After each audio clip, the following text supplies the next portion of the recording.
Good evening students, dear students.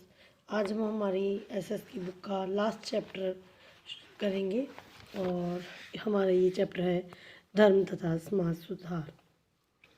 अब से लगभग 2 शताब्दी पूर्व हमारे देश में बहुत सी सामाजिक बुराइयां थी। वे जाति, बाल विवाह तथा सती प्रथा से संबंधित थी।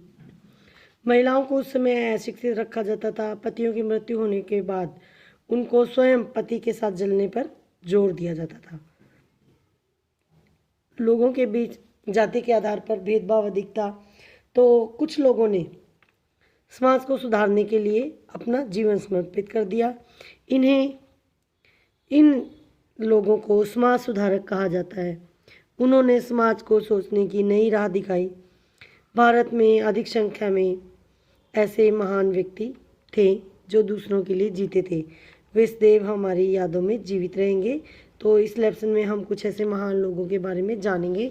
सबसे पहले है राजा राममोहन राय। राजा राममोहन राय का जन्म 1772 में बंगाल में हुआ और इन्होंने समाज की बहुत सी धार्मिक और सामाजिक कुरीतियों को समाप्त किया।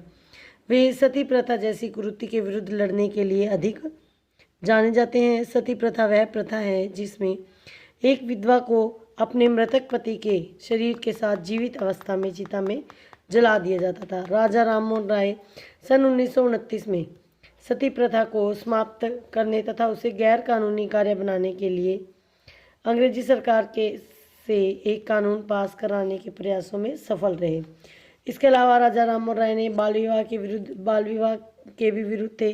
वह बालिकाओं को शिक्षित बनाना चाहते थे। उन्होंने लड़कियों की शिक्षा के लिए विद्यालय खोले ताकि वे पुरुषों के समान अवसर प्राप्त कर सके। वे हमेशा कुछ न कुछ सीखते रहते थे। उन्होंने धार्मिक ग्रंथों को रूढ़िवादी समाज के विरुद्ध तर्क करने के लिए प्रयोग किया। वह एक धर्मपरायण और उदार समाज बनाने के लिए शिक्षा की पारंपरिक व्यवस्था के साथ पश्चिमी शिक्षा को भी जोड़ना चाहते थे। उनका मानना था कि भारतीय पीछे रह जाएंगे यदि वे आधुनिक शिक्षा व्यवस्था को नहीं अपनाएंगे। इसके अलावा वे समाज के धार्मिक तरीकों को बदलना चाहते थे। वे उच्च जाति और बहुत से अंधविश्वासी कृत्यों के द्वारा प्रबल थे। उन्होंने ब्रह्म समाज को आरंभ किया। इस समाज में किसी भगवान की पूजा नहीं की जाती थी, न ही पूजा से संबंधित कोई वस्तु शामिल होती थी। कोई भी व्यक्ति साधारण विधियों द्वारा ब्रह्म समाज में काम में आ सकता था और ब्रह्म समाज की प्रार्थनाओं और धार्मिक विश्वासों ने लोगों का ध्यान आकृष्ट किया, अपनी ओर खींचा। ब्रह्म समाज में महिलाओं को भी उच्च स्थान प्रदान किया गया। राजा राममोहन राय में बदलाव या पुनर्जागरण के पिता के नाम से जाने जाते हैं। ब्रह्म समाज में वे महिलाओं के अधिकारों के महान संघर्षी थे।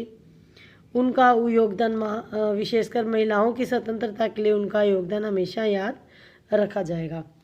नेक्स्ट जो महान व्यक्ति थे वो थे दयानंद सरस्वती, जिनके बारे में हम इस चैप्टर में पढ़ेंगे। दयानंद सरस्वती का जन्म 1884 में हुआ।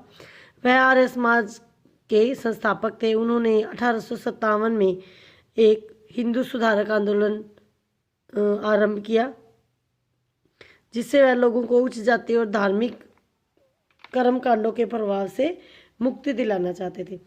आर्य समाज में मूर्ति पूजा, पशु बलि, जाति प्रथा, बाल विवाह आदि को अपराध माना जाता था।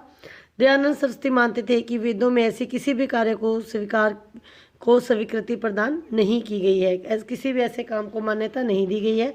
वेदों को उन्होंने बहुत पवित्र और प्राचीन ग्रंथ बताया। वे साधारण प्रार्थना में विश्वास करते थे। उत्तर भारत में आर्य समाज जो है बहुत प्रसिद्ध हो गया था। बहुत सारे सामान्य लोगों ने इस धार्मिक मत को अपनाया। राजा राममोहन राय की तरह दयानंद सरस्वती भी शिक्षा के द्वारा समाज में बदलाव लाने में विश्वास करते थे। उन्होंने पूरे उत्तर भारत में दयानंद एंग्लो वैदिक विद्यालयों की स्थापना की, जो आज डीएवी विद्यालयों के नाम से जाने जाते हैं। ये विद्यालय आज भी जारी हैं। वे महिलाओं को शिक्षित करना चाहते थे और वेदों को संस्कृत से हिंदी में अनुवाद कराना चाहते थे ताकि सामान्य लोग भी उन्हें पढ़ सकें।